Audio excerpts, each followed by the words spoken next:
It started out sounding more like Chinese and came in a bit stronger as the hour went on, which fits for CNR2 in Golmud, China, scheduled during that hour, close to Gray Line reception.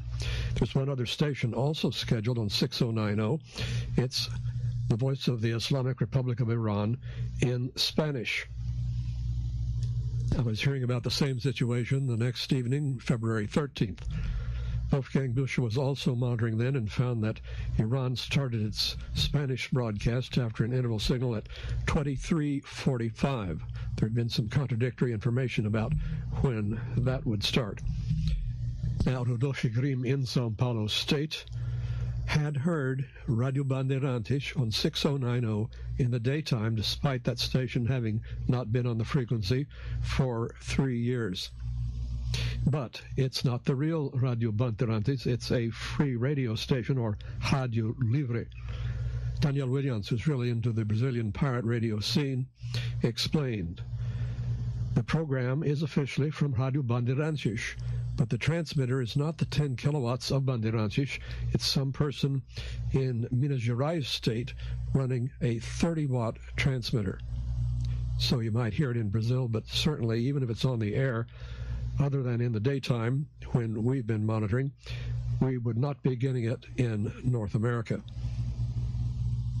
Finally, a comment about this from Jorge Freitas in Bahia, in my translation. No, it's definitely not Rádio Bandeirantes. Unfortunately, the free radio movement in Brazil, as they like to call themselves, are abusing, with several transmissions within the broadcast and ham bands, the height of absurdity. One of them in Minas Gerais state is transmitting 30 watts on 6090 recordings of Rádio Bandeirantes programming. I deeply regret this arbitrary attitude against the law, and that has embarrassed us Brazilians before the radio listening community. The Spanish service of WEWN Alabama on 12050 all day long pretty much blocks anything else except when it's not on, and that's often the case. They've been missing from both the day and the night frequency, unpredictably, 5970. February 16th at 2045, I was hearing some weak African music, surely not WEWN, but opening up 12050 for Radio Ndarasan International. That's the target broadcast, or clandestine via Ascension, on the air from 18 to 21 UT, aimed at the Lake Chad region, partly in French. José Ronaldo Xavier in Paraíba, Brazil, was also hearing it on February 15th, before and after 20 UT in Kanuri, with tribal music and light music with a sampler being used, an ID and more music. He says optimum reception. So even if Wiyun was on, it may not have been a problem down there, where he's much closer to Ascension. Ron Howard in California reports China on 6035, PBS Yunnan relaying FM 99, which started at 11:39 UT, February 13th. But they were still on the air that date at 1612 with fairly good reception. 6035, of course, not to be confused with BBS Bhutan on a more limited schedule, but sometimes they collide. Whoopee, after quite a dry spell, Radio Vanuatu resumed its FM service on the 22-meter band. February 14th, around 14:30 UT, I was hearing numerous FM spurs up to 10 kilohertz wide out of the 13700 supposedly AM-only transmitter. The fundamental was 30/9, and the innermost spurs were at least 10/9, getting progressively weaker. I was hearing them all the way from 13445 to 14020 at intervals of approximately 65 kilohertz, and all include a tone F-sharp above middle C. Something's always wrong at Radio Vanuatu, but this particular problem was gone again the next day. You never know when it will resume.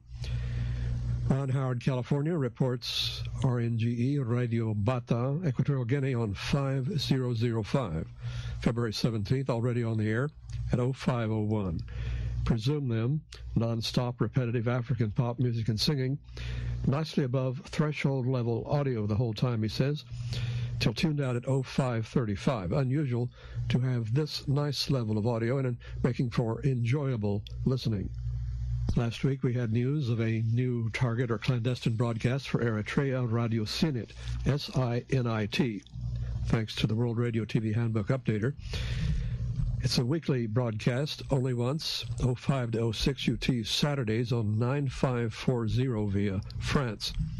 So I took the opportunity to listen for it at my first chance, February 16th. Not surprisingly, no signal in Oklahoma, but it was audible via the software-defined receiver in Holland. I listened for most of the hour, starting at 0507 UT. But it turned out no one else reported it, even though I alerted my group to this. There was talk in the Tigrinya language during the first half hour. I heard a mention of Al-Qaeda. They also played some Horn of Africa music.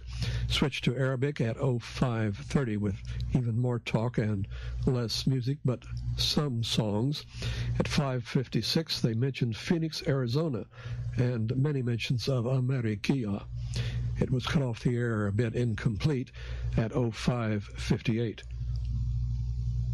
I understand a little more Arabic than Tigrinya, and I was able to hear an ID going something like Hona Edat al-Watan Eritrea, which Google translates as approximately, "Here are the sermons of the homeland of Eritrea." Meanwhile, I tried to find out more about it and to find out what the name SINIT means. Google Translate is no help there with Tigrinya, and there's no hits in Arabic, so I tried Amharic in case there was something similar, but I got some hits, probably misleading, meaning drunkenness, seduction, or maybe stingy. The website was provided by the WRTH. It has a little bit of English in it, showing they started on December 1st, and they have podcasts of their previous programs, but there were no leads I could find as to exactly who is behind this or what their mission may be. If you want to inspect their website further, it is, as you might guess, www.radiosinit.net, and they're on facebook.com/radiosinit with a capital R and capital S. There's another relatively new service for Eritrea we've mentioned before on 17545. It too is Saturdays only, but between 15 and 16 UT via France. It's called Sot al-Somod, as WRTH Update spells it, AL-SOMOOD, which is translated as Voice of Steadfastness. I at least am able to hear a carrier from this directly when hardly anything else is propagating on 16 meters except Saudi Arabia. One of these services from outside into Ethiopia is no longer heard, says Ivo Ivanov. Not for several weeks. No signal as previously scheduled and probably deleted. It is the Voice of Amara Radio via France, 17 to 18 UT on Monday, Wednesday, and Saturday, 15360. Just in time, if you're hearing one of our earliest airings of this episode, an annual reminder of the broadcast for expats in New York by Radio Amrum, A-M-R-U-M, or in Frisian or Low German. It's spelled O-umlaut, M-R-A-N-G. It's from Amrum Island in the German North Frisian Islands. Every year they have a broadcast for 1 hour on 15215 on February 21st at 16 UT, whatever the day of week that may be. And this year, of course, it is on Thursday. Expected to be transmitted based on what's happened in previous years, 15215. Thanks to communication of the British TX Club for this reminder. Ivo Ivanov, Bulgaria, reports All India Radio in English on the wrong frequency, 11745, February 11th for the 2045 to 2230 broadcast. It should have been on 11740, and since it was on 745, it collided with Al Azam Radio from Saudi Arabia. Wolfgang Büchel says something's always wrong at All India Radio Goa Broadcast Center, the Panaji site. Another problem was being way off frequency, 11619.975, February 13th at 12:17, during the 20/9 Tibetan service, which also had a distorted whistle tone for months. He thinks the transmitters from Switzerland there have been in use for at least 27 years. You are listening to the non-commercial, non-governmental, non-corporate, non-musical, non-historical, non-hyped, non-amateur, non-religious, non-communist, and no-nonsense media program, World of Radio, number 1970. Based on information from DX Listening Digest, number 19-08, a non-commercial publication even before it appears, provided by the equally non-commercial website, worldofradio.com. Our thanks this week for financial support from David Rosenfeld in Toronto, who sent a contribution via PayPal to WORADIO at yahoo.com, along with this kind remark. I began listening to your program on RCI when I was a teenager, and I'm now retired. Thank you so much for a lifetime of great service to the SWL community. 73 until your next broadcast. One may also contribute by money order or check in U.S. funds on a U.S. bank to Glenn Hauser, P.O. Box 1684, ENID OK 73702. Filed under Korea North NON, the latest frequency changes for Shokaze or sea breeze from Japan about abductions by North Korea. Stephen Wiseblood in the Rio Grande Valley of Texas was hearing 6085 instead of 7345, February 13th during the 13 to 14 UT broadcast in Japanese.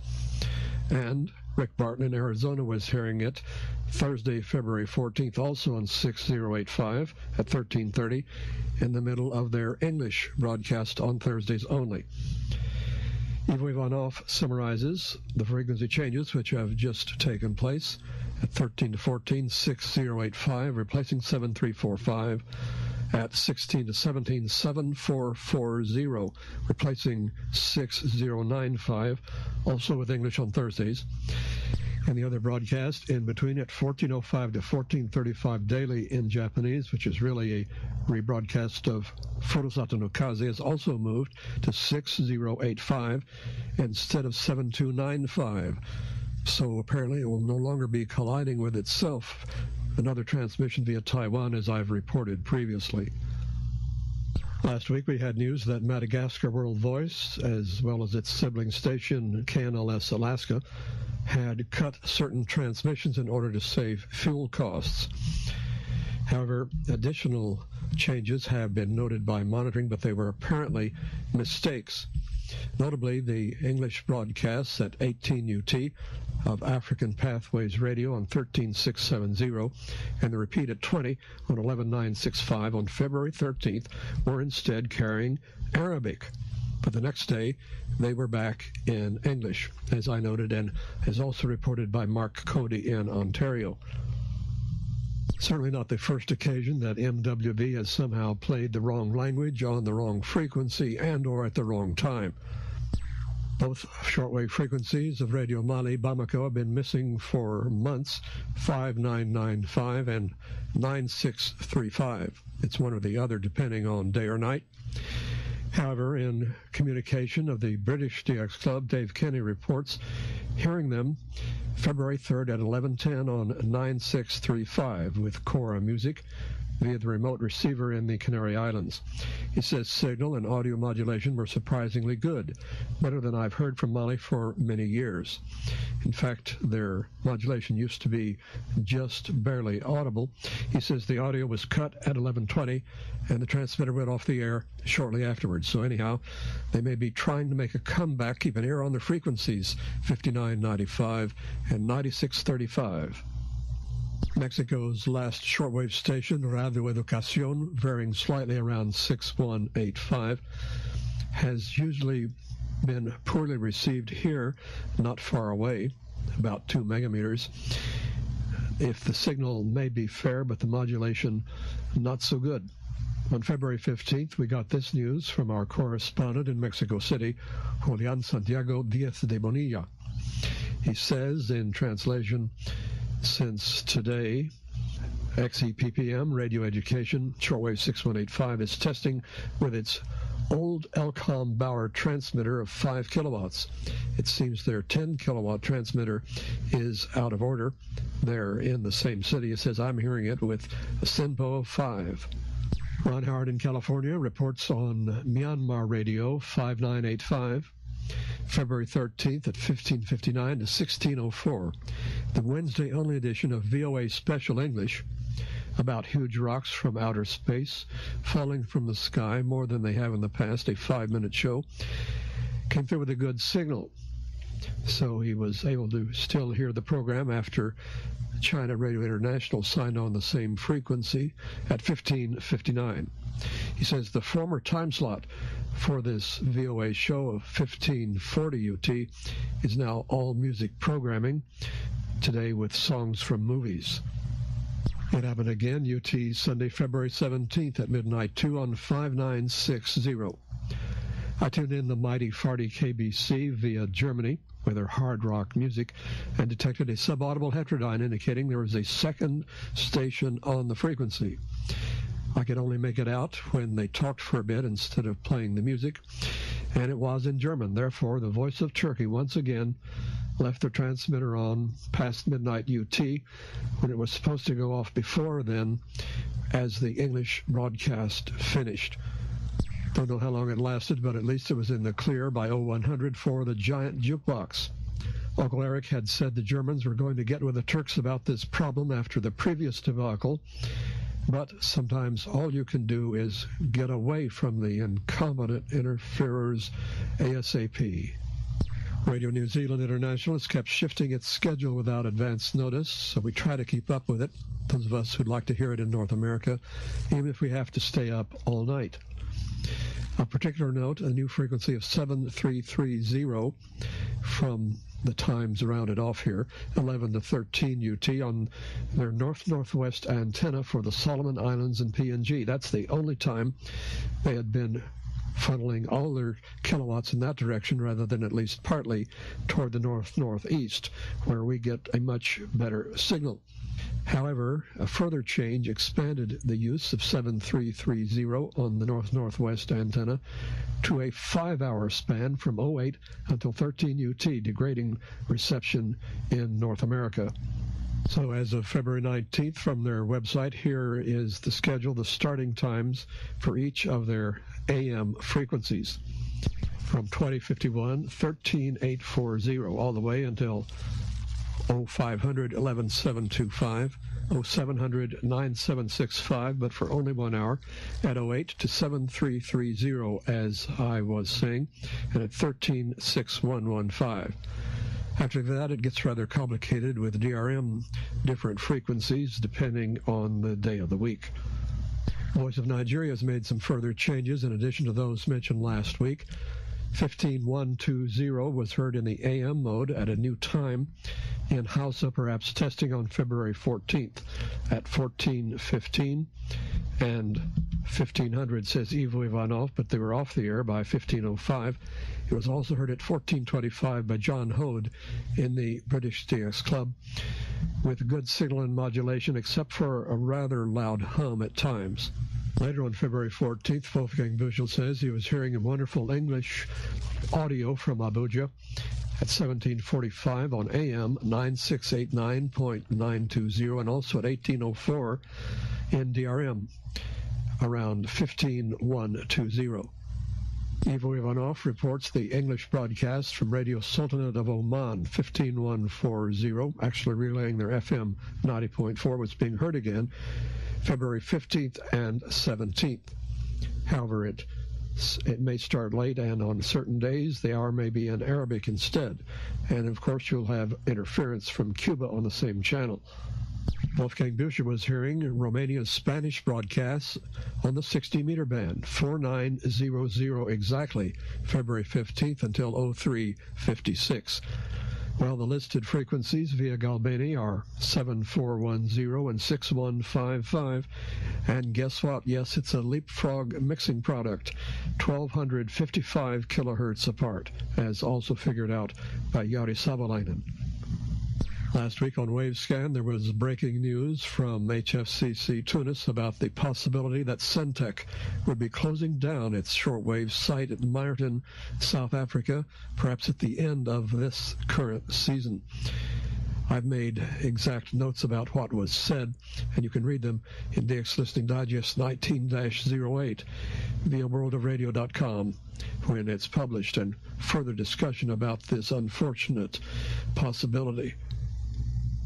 Sudan may mix up its domestic and external services. Recently, as we've reported before, 9505 has been carrying foreign languages between 1630 and 1900, French, English, and Hausa, as heard February 17th by Ivo Ivanov. However, on February 12th, this same frequency was carrying their domestic service, Radio Omdurman, instead of Voice of Africa, and that was all in Arabic between 1630 and 1830. In our evenings, we often hear an off-frequency station in the splash from WWCR around 5939.8 and assume it's Voz Missionaria Brazil. And it may well be, as Mark Taylor in Wisconsin reports to the NASA flash sheet, February 13th at midnight 56.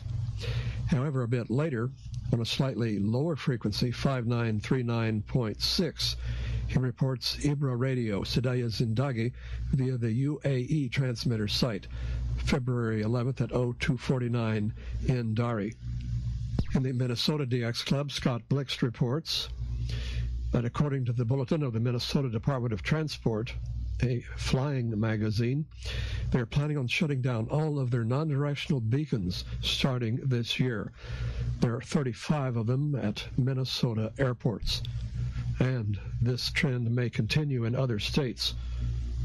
An ARRL press release February 14th, mainly about the centennial celebration for the WWV stations this year, says the NIST budget for these stations will remain level for fiscal 2019. With the funding suspense over, our committee is moving forward. However, I think we should still be concerned about what may happen to them in fiscal 2020. Since February 11th, WBCQ has been heard on its 90-meter band transmitter, slightly off frequency around 3264.9. We're not sure about the programming. It's been widely reported, but certainly with a very weak signal by the time it gets to Oklahoma. It appears that much of the time they are relaying WHVW, the Pirate Joe station, not parallel to other WBCQ frequencies. WTWW number 3 was active again February 17th at 1548, 23 hertz below 15810, parallel to much stronger 5085 with religious programming. Paul Walker in Laramie reports that KCRN 1120 Lyman, Colorado was finally heard on the air with their new 50-kilowatt transmitter, although at only 1/4 power at first, as of February 16th. It's daytime only, directional west. Sunrise sunset times in February are 13:45 and midnight 30 UT. Ron Howard reports the little-known clandestine for Vietnam, Radio Dap Loi Song Nui, or Vietnam Democracy Radio. It's at 12:30 to 13 UT on 9670 via Taiwan. He was hearing it February 18th, and the siren jamming started already at 12:27.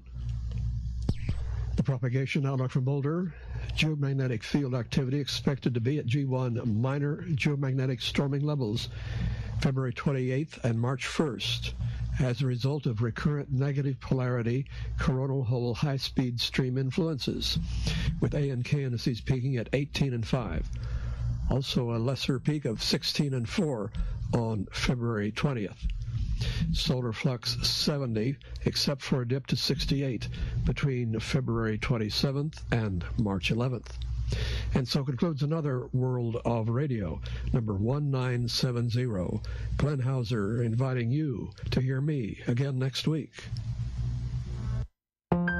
Carrie intentionally burned her arms with a curling iron. Cutting and burning in my life made the pain that was going on in my mind real. She got help and tries to help others. Just listen and be supportive, but also don't enable the person to feel sorry for themselves and to keep going downhill.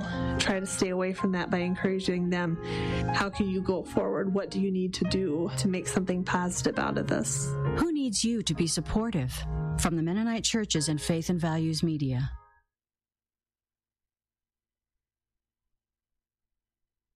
You're listening to GCR1 News and More.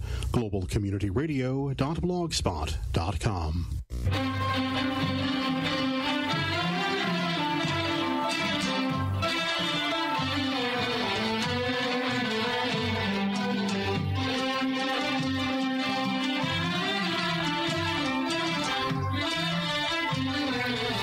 Hello from Tunis, the capital of Tunisia in North Africa, and welcome to Wavescan, the international DX program from Adventist World Radio.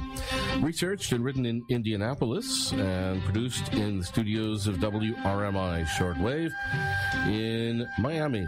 I'm Jeff White. Our executive producer is Adrian Peterson. This is NWS number 520 for release on Sunday, February 10th, 2019. Today on Wavescan, the radio scene on the islands of Macau, Part 3. We'll have news about Centec in Africa from the A19 HFCC conference in Tunisia. Also our Philippine DX report from Henry Umanhai.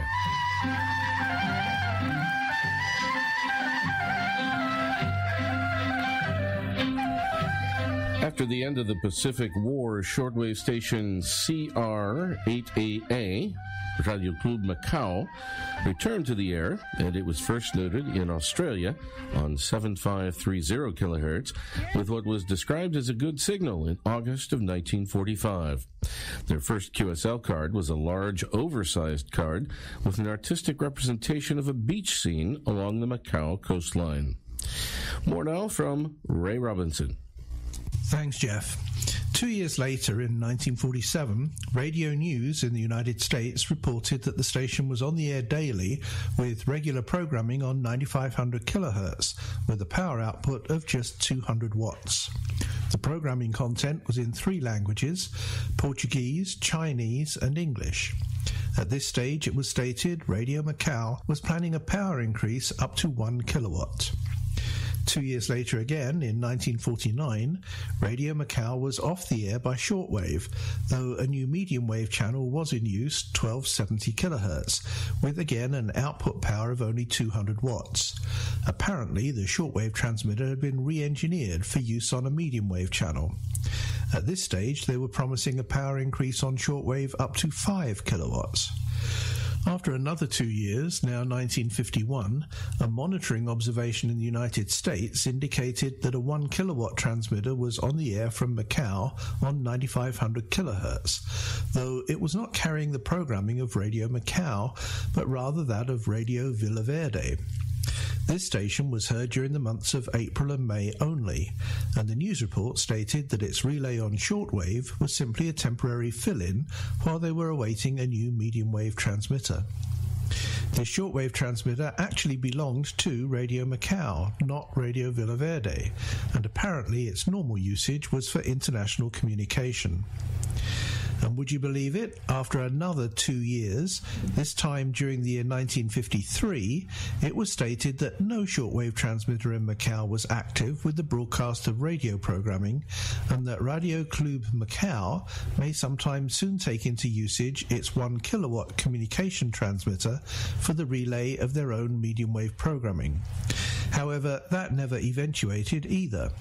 At that stage, a 250-watt medium-wave transmitter was in use on 900 kilohertz. Back then, the call signs in use by Radio Club Macau were rather unusual. The shortwave call sign was CR8AA, and the medium-wave call sign was CR9AA. The international radio prefix CR8 belonged officially to Goa, the Portuguese colony in India. The official international radio prefix for Macau, the Portuguese colony in China, which was never used for broadcasting, was VR9. In the 1960s, the 250-watt medium-wave transmitter was retuned to 1200 kHz, and a new 1 kilowatt medium-wave transmitter took over the 900 kHz channel. Both channels carried the same programming in parallel in both Cantonese and English. In 1976, the Radio Macau Broadcasting Service was reorganized under the auspices of the Information and Tourism Center, with programming in just 2 languages, Chinese and Portuguese. Interestingly, in 1983, 2 European countries, France and Portugal, announced that they would install a jointly operated shortwave broadcast station in Macau, though that shortwave project was never implemented either. The usage of medium wave in Macau was dropped in favor of FM during the 1990s. With the 1999 reintegration of the Portuguese colony Macau into China looming on the horizon, Radio Macau again announced that they would reintroduce a shortwave service that would continue on air after the high-profile political changeover took place. However, due to the growth of FM radio broadcasting throughout the world, as well as in Macau, the usage of both medium wave and shortwave was dropped entirely. And thus, over nearly half a century, Radio Macau indicated its intention to increase the power of its international shortwave service on 5 separate occasions, all without fulfillment. These days, Radio TV Macau is on the air via 2 FM transmitters, each rated at 2.5 kilowatts, and they're both on the air 24 hours daily. The FM channel 100.7 MHz carries Cantonese and Mandarin programming, and the other FM channel 98.0 MHz carries Portuguese programming with occasional inserts in Indonesian and Tagalog. Coming soon here in Wavescan will be the story of the other radio station in Macau, Radio Villa Verde. But for now, back to you, Jeff.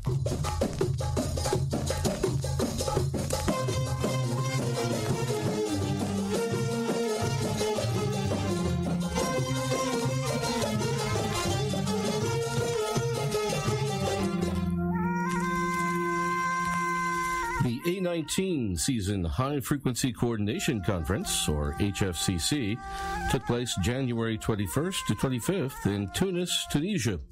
As usual, Jerry Plummer of WWCR and the Caribbean Beacon and myself were there covering the meeting for Wavescan. And today we begin a series of reports from that conference. Well, Jerry, we have some kind of breaking news, as it were. We do. Coming out of the HFCC ASBU ABU A19 Coordination Conference here in Tunisia.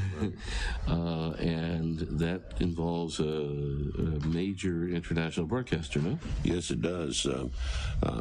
South Africa, which we refer to as Syntec or our FMO, which, like FCC, is SNT, I believe. Been a member for a long time, as long as I can, longer than me.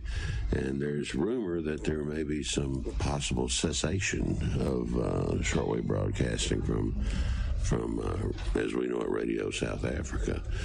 Now, you and I are old enough and have been shortwave listeners for long enough to remember the days of Radio RSA from South Africa, right? No doubt, yeah. We listened to that, both of us, many years ago on a regular basis. Back in the apartheid days in South Africa. No kidding. Yeah. But it had a very good signal in North America. Sure did. And really kind of still does. I mean, they still got, we were there, 2 years ago, I guess, at HFCC there. And it's a long, well-established operation. Now, this is not to say, of course, that this is happening. We're just bringing out the point that there is potential for a cessation of broadcasting. Yeah, what happened after the government change there and after the apartheid regime left, the Radio RSA separated from the transmitter company, became sort of privatized. That's right. And became Syntec, which is, I think, pretty much government-owned. owned, but it's a separate enterprise. Yeah, it's a separate enterprise. I think it is still government owned, isn't it? I believe so. And they sell airtime to what is now Radio RSA became Channel Africa. That's it. And they sell airtime to Channel Africa, but they also sell airtime to a lot of overseas broadcasters that want to relay their programs to Africa, right? Oh yeah, they definitely do. And if I understand, they'll sell to just about anybody, like a lot of us, but that's two of their biggest accounts. Well, I believe their biggest accounts are what is now known as Encompass. It used to be Babcock and various other names before that, but this was the BBC privatized transmitter company, and they're buying airtime for the BBC. Pretty good amount of airtime too, in addition to Channel Africa. And I'm thinking that may be one of the issues, or have something to do with that. Maybe total amount of programming time, I think. Yeah, they were indicating to us that the BBC is buying less airtime now. They're reducing their airtime, and that is making it a less viable proposition for them to continue operating the Centec site, which is called Meyerton. Meyerton, yes. Just outside of Johannesburg. So there are other broadcasters that use the facility. AWR uses it. Yeah, that's another thing. They do. They definitely use it. The South African Radio League, I think, has a program. They do. And there's probably some other smaller groups or outfits that buy time. Yeah. But I think I think from what we've heard that the BBC or ENT, the potential drop in hours there is what really kind of shook the boat up a little bit. Yeah. So we understand that the board of Centec decided to cancel their shortwave broadcasts from Meyerton as of the end of this B18 season, which is the end of March. Yeah, we're very close, actually. But of course, by the same token, they have registered their next season frequencies, so it's not cast in stone that they're yet going down. Yeah, apparently the larger clients like BBC and Channel Africa have encouraged Centec to keep going, to keep broadcasting on shortwave from Meyerton, but what time they are buying, Centec says, is not enough to keep them going. They say they're losing money. Yes, and the board is looking at it only from that aspect, not so much from keeping shortwave or anything like that. Typical corporate board, they're looking at bottom line numbers. Now, they are interested in the possibility of DRM broadcasting. Now, that's interesting, don't you think? Yeah, they want to promote DRM, and apparently they have, or could easily modify their equipment, they say, for DRM operation. But the problem is, then, once again, there aren't too many DRM receivers in Africa. It's the old chicken egg thing that we always go into. Yeah. But when they mentioned about DRM, we were thinking, wow, I mean, that's sort of news to us.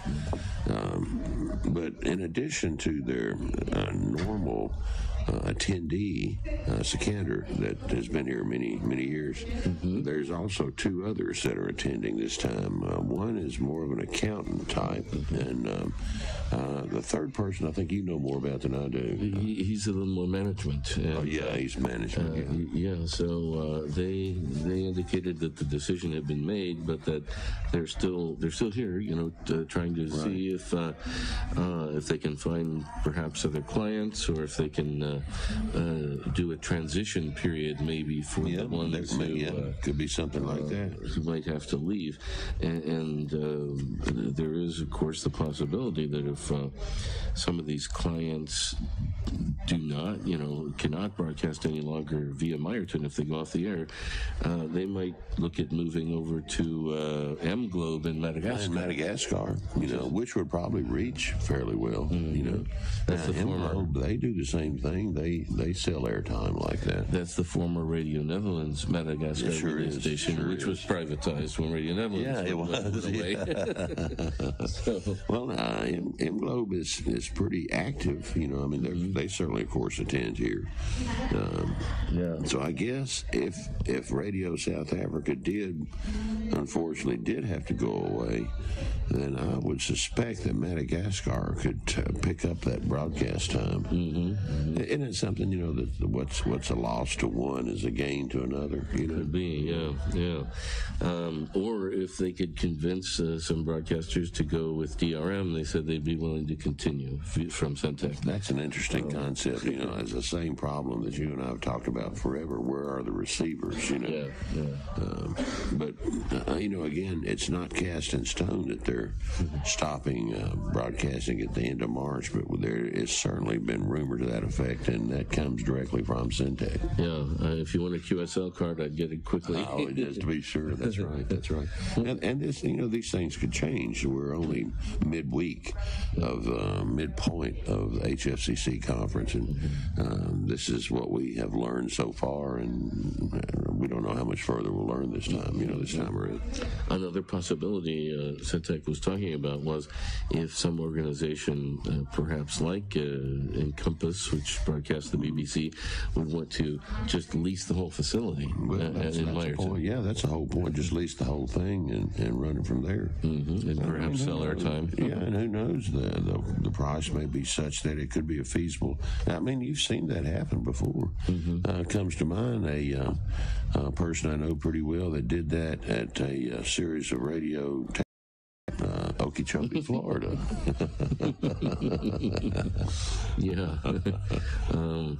So it might be a little more difficult in South Africa. It might be a little more difficult there, right? But yes, that's a possibility. Yeah, there's always that possibility. And, we've seen as some of these nation-based or government-based shortwaves go silent, that in many cases, private operations move in and pick that up. Spaceline of Bulgaria comes to mind. Yeah, exactly. But that's really all we know for right now, and it's not cast in stone either way. It's still up in the air. Meyerton could go off the air after B18 at the end of March. Right. Or it might continue for a while. Yeah, well, we don't know, but we do know that there is some talk about that, and that's coming from Syntec itself, not rumor from a third party. Yeah, so it's in danger of extinction. Yeah, it's danger of extinction. Yeah, unfortunately, but we'll see what happens. Yeah, we'll see what happens, and of course, as soon as we hear something else, we can report on that. So this is all we have. This is all we've got for right now. Right. Yeah. Okay. Well, thanks, Jerry, and we'll be back during the rest of this conference with more coverage of the HFCC A19 coordination conference. That's good. See you then.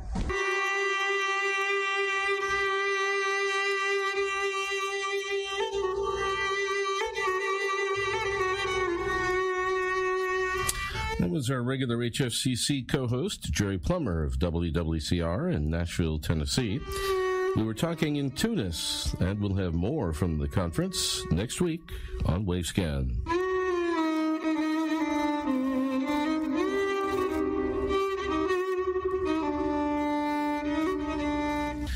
Let's take just a moment to give you a little bit of additional information about the HFCC conference. As we mentioned, Tunisia in North Africa was the site of the A19 Global Coordination Conference for Shortwave Broadcasters. The A19 broadcast season runs from March 31st to October 27th, 2019.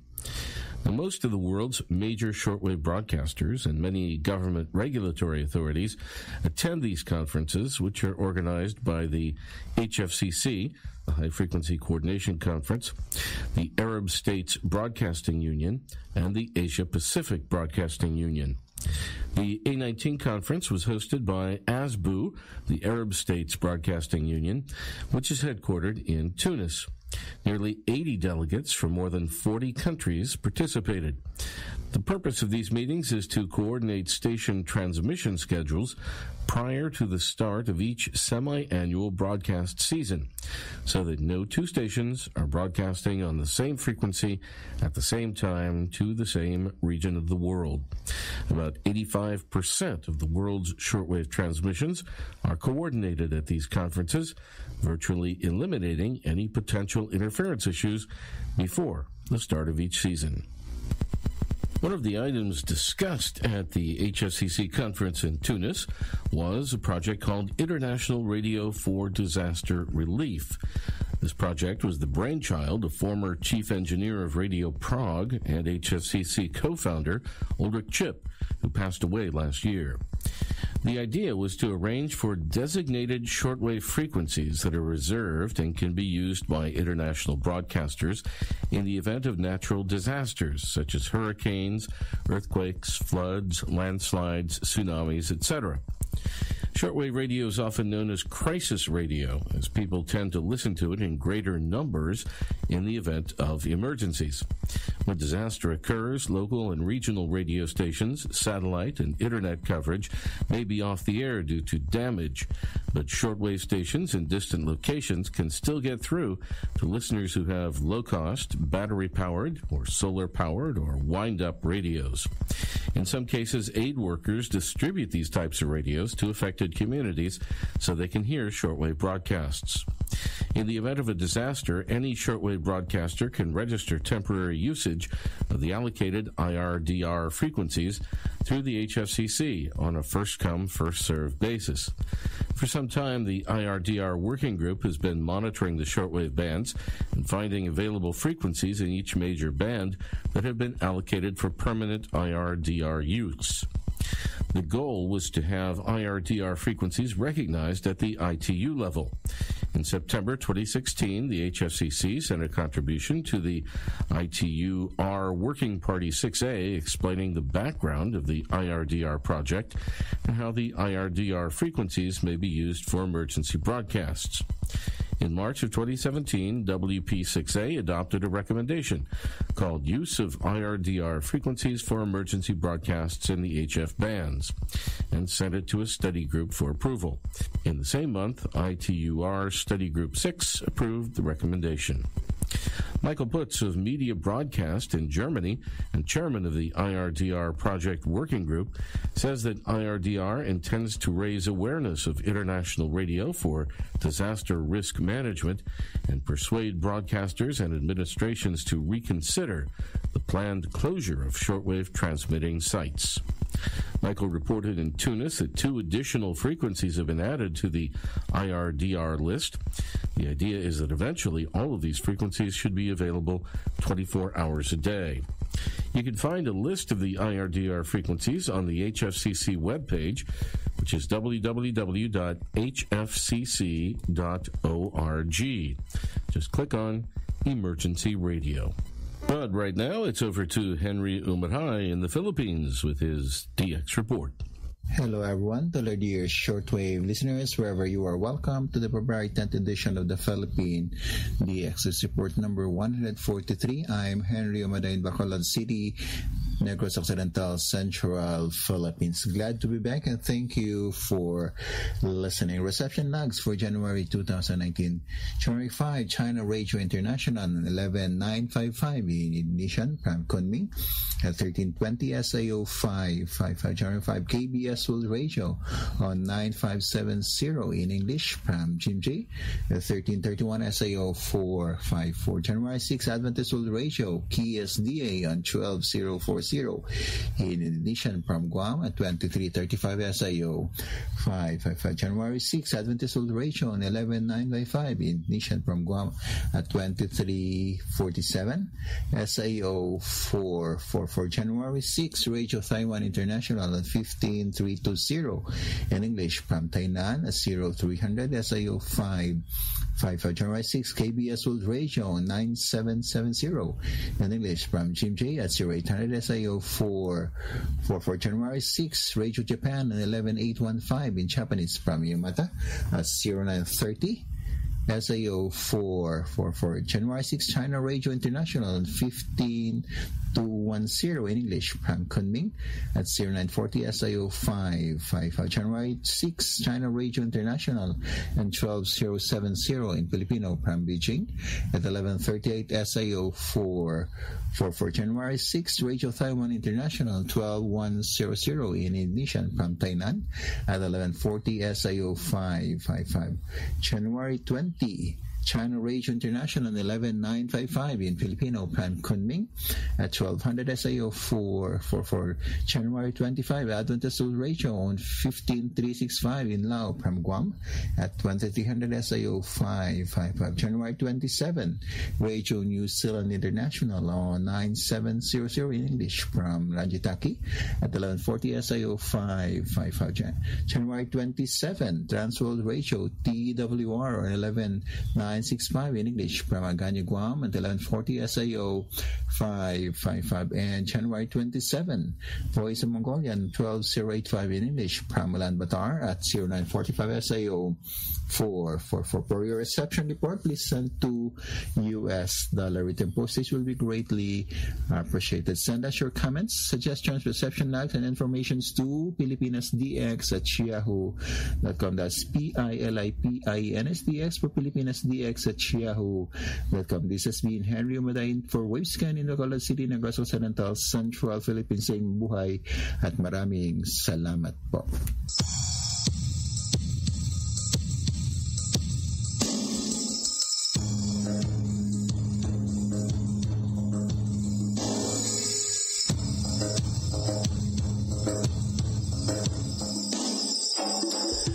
Thanks for listening to Wavescan, the international DX program from Adventist World Radio. Researched and written in Indianapolis by Adrian Peterson. And coming to you this week from Tunis in Tunisia. Next week, what is the future for VOA Saipan? Our Ancient DX Report for 1917, Part 2, and our Canadian DX Report from Harold Sellers. A reminder that we have several QSL cards available for Wavescan. Send your AWR and KSDA reception reports for this program to the AWR address in Maryland, and also to the station your radio is tuned to, WRMI or WWCR or KVOH or Voice of Hope Africa, or to the AWR relay stations that carry Wavescan. Remember, too, you can send a reception report to the DX reporters when their segment is on the air here in Wavescan, such as today's report from Bangladesh, or rather from the Philippines, I should say, and they will also verify with their own colorful QSL card. Return postage and an address label are always appreciated. The postal address for AWR QSL cards is Adventist World Radio, Box 10188, Silver Spring, Maryland. You can abbreviate Maryland MD, 20914 USA. That's Adventist World Radio, Box 10188, Silver Spring, Maryland, 20914 USA. The email address for AWR QSLs is qsl@awr.org. And the email address for other correspondence to Wavescan is wavescan@awr.org. I'm Jeff White in Tunis, Tunisia. Till next week, good listening, everyone.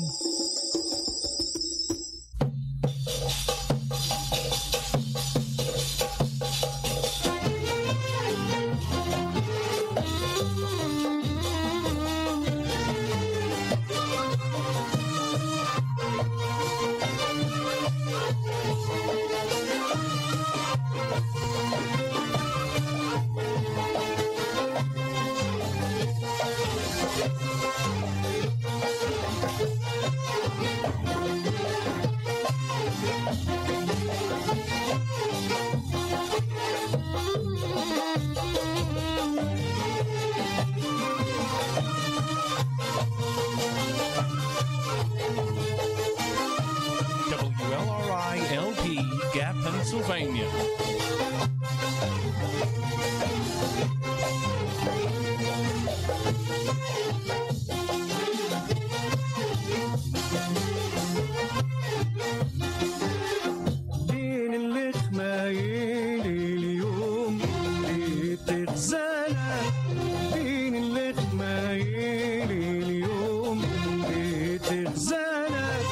سلسة جميلة عيونها قد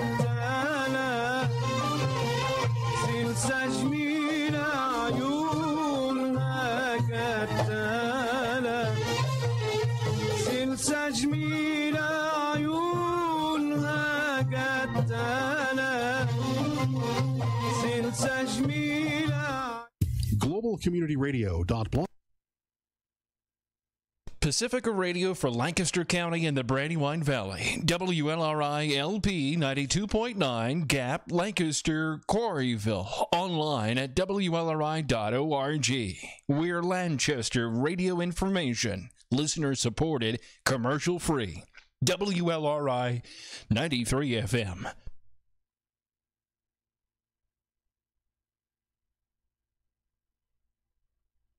Channel 1, News and More.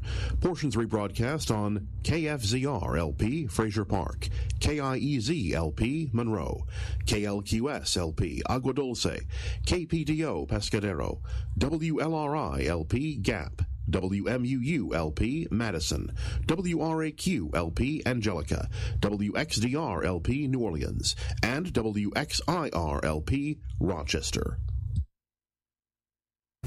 Hello, I'm Keith Powell, and welcome to the Best of Media Network Plus from PCJ Radio International. Today's archive program features a story about Mark Kovine. Who is he? Well, stay tuned and find out. On shortwave, satellite, and the internet, this is Media Network Plus.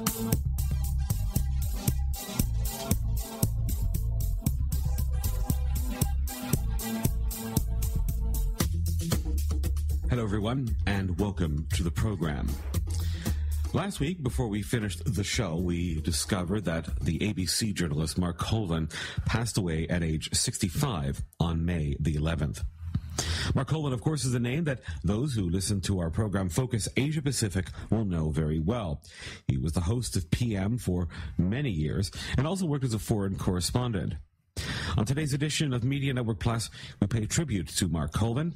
Here's Elizabeth Jackson. Tell me about people's reaction. How do ordinary Poles react when they hear on state radio and television these threats from Moscow? David Steele and Shirley Williams believe they have broken the old mold of two-party politics. Above all, it points up again the dangers of modern leadership. Olof Palme was no Mahatma Gandhi. He was too cunning a political operator, and he never aspired to sainthood. I'm sure you've already heard about the way Mark Colvin mentored so many ABC journalists.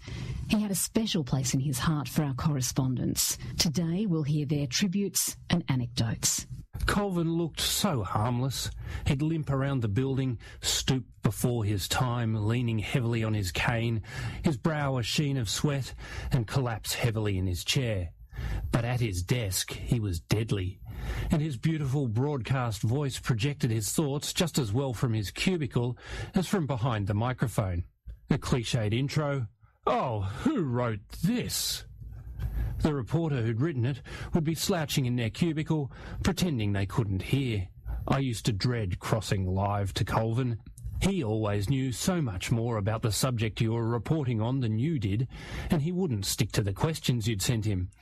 I'd be talking to him about protests against Jakarta's Christian governor, expecting questions about crowd sizes or what it was like on the streets, and he'd say something like, "Well, we know that Jakarta's Sunni clerics are exerting increasing influence through the Hajj quotas.